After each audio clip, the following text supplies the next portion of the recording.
The feud between President Trump and President Obama now made worse by new revelations in the Michael Flynn case. It means the tradition of presidents unveiling the White House portrait of their predecessor may be delayed for years in this case. Former President Obama is reportedly uninterested in participating in the tradition with President Trump in office. The tradition of first-term presidents hosting their predecessor dates back decades. Through many administrations, it's supposed to represent a rare moment of harmony and camaraderie in Washington, but that might not happen for these two. We want to bring back our panel to discuss, Governor Scott Walker and Heidi Collins, and also bring in presidential historian and former advisor to President George H.W. Bush, Doug Wead. He's the author of Inside Trump's White House, the real story of his presidency. Good to have everyone on right now. Doug, we'll start with you. Is there any precedent here for this kind of animosity spilling over into the unveiling of a presidential portrait? Not in modern times. This is pretty bitter. I mean, nothing was more bitter than the Kennedy-Nixon political competition. But after Nixon lost that 1960 election, even today, historians say there was voter fraud in Cook County, Illinois. Nevertheless, Nixon was magnanimous.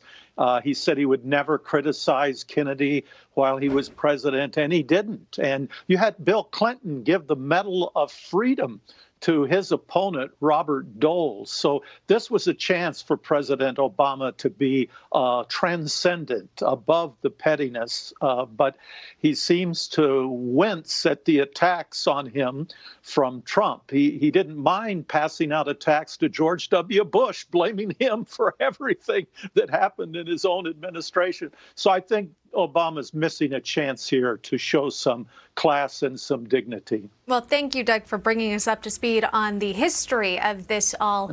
Heidi, bringing you into the conversation here as a reporter, you're covering this event. You know, this might not be the best look for the two presidents. How would history and the American public look back on this potential moment if it doesn't end up happening?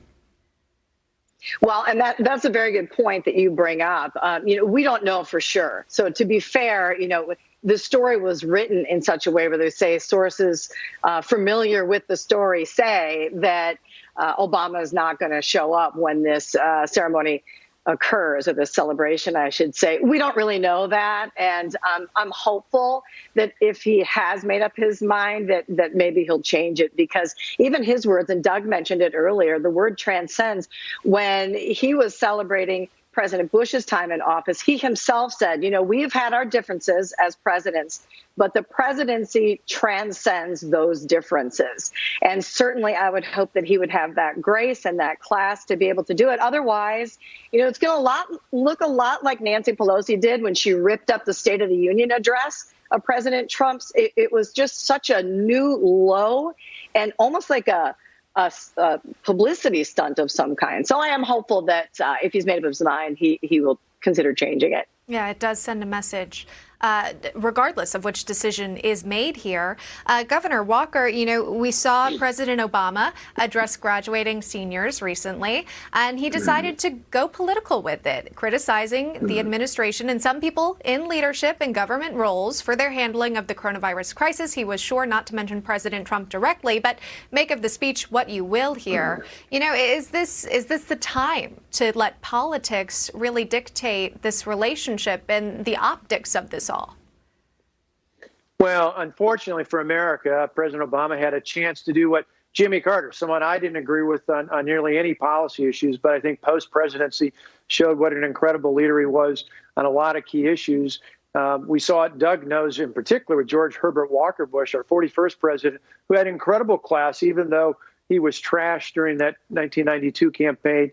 He reached out and was positive, and years later actually worked together with Bill Clinton on things that weren't partisan, that were humanitarian going forward. And I think we certainly saw that from George W. Bush as well. Sadly, Obama hasn't followed that trend, and I think that's part of a pattern. This political machine in Chicago, he keeps coming back to that.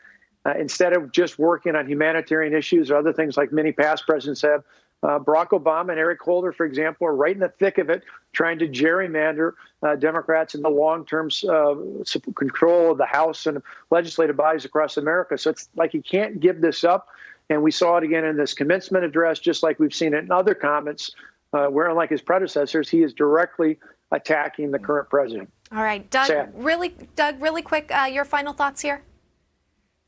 Well, it's too bad, and I hope he has a chance to turn it around, because we need some dignity and we need some people who will show us real statesmanship. He could do that. You mentioned Jimmy Carter, Governor Walker.